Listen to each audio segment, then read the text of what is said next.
Good morning, everybody. Basically, today we're going to look at.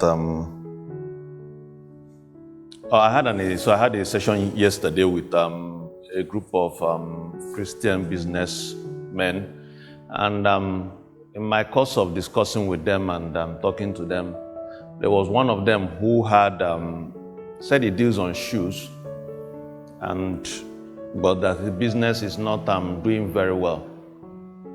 And I was asking why his business was doing very well. He had very good reasons why his business was not doing very well. So I tried to ask him, okay, among those, because at least about 50 people were here yesterday. I said, you guys, you've been together for like this since this year. How many of you have bought shoes? Plenty of people raised their hand. And I said, how many of these people here have you advertised your shoes to? The shocking part was that most of them even said that they didn't know that he was selling shoes.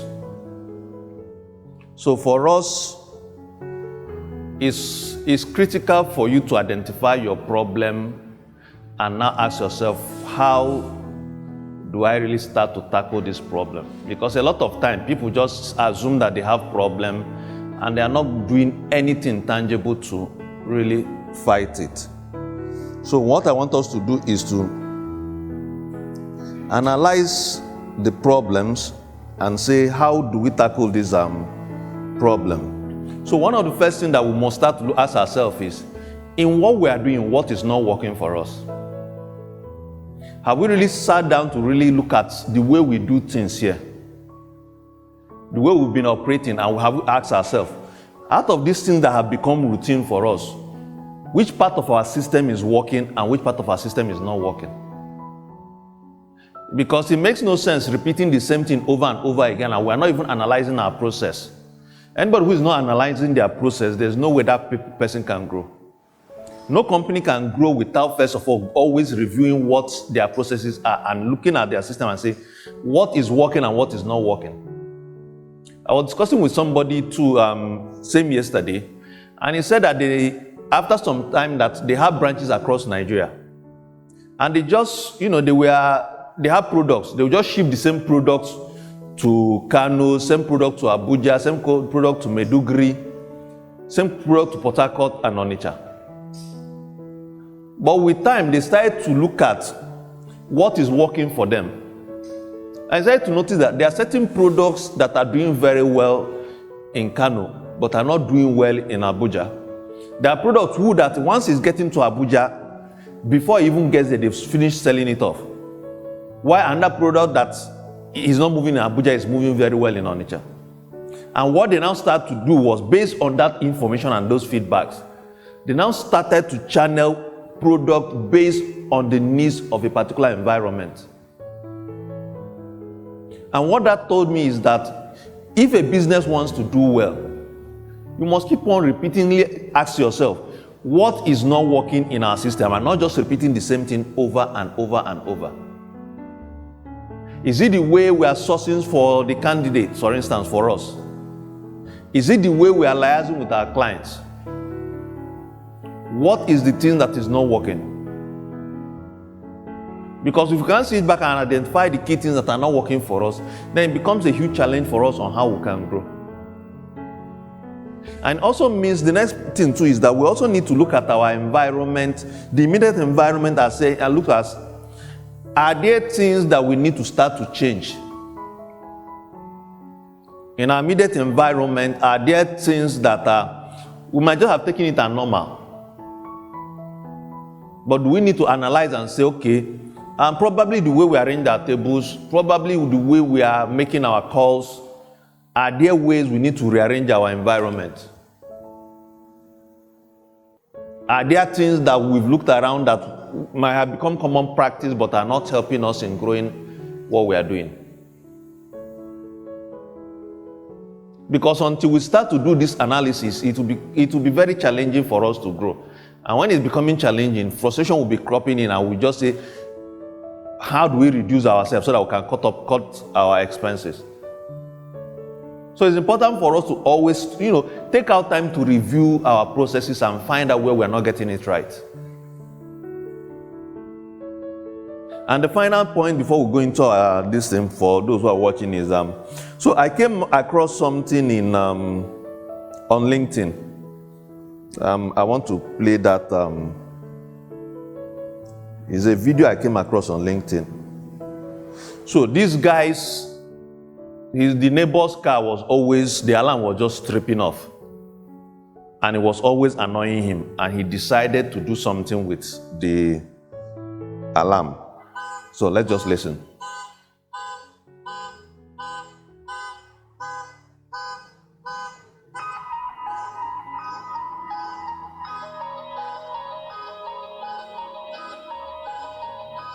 What did you notice?